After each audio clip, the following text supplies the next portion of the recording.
lumalapit sa akin at magsasabi, naku, Chinky, kulang ang sweldo ko, pataas ng pataas ang bilihin, ang bigas, pataas ng pataas, gasolina, pataas ng pataas, kuryente, pataas ng pataas.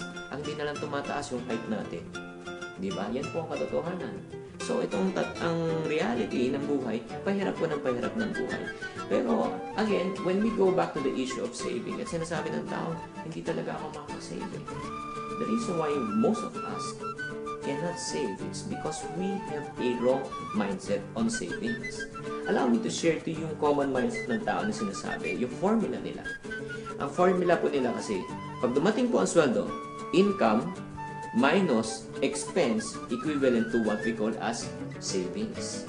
Pag dumating po ang sweldo, kung gagastos mo na, babayaran mo na lahat ng mga pangailangan, utang, then kung ano matira, yun po ang sinisave. Sa totoo lang, kung ganun po tayo humawak ng pera, ganun po yung formula, ano po maiiwan? Wala. Hindi ba kayo nagtataka? Nung dati, kaunti lang ang kita, tama-tama lang yung gastos. Ngayon, nung lumalaki ang kita, lumalaki ang gastos, at hindi lang yun, nagkakautang pa. You know, my friends, ano dapat ang correct mindset at correct formula?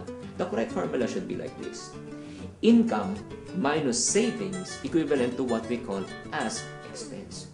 Unahin po muna natin mag-save. Okay, let's say, nag-decide kayo, gusto ko na muna mag-save ng 10%. So, kumikita kayo, example, ng 10,000 times 10%, that's 1,000 pesos. Set aside nyo, yung 9,000 pesos na titira, yan po ang pagkasyahin po natin. At alam mo naman tayo mga Pilipino, nalikas na tayo, talagang magaling tayo mag-budget. Kung ano po natitira, napagkakasya po natin.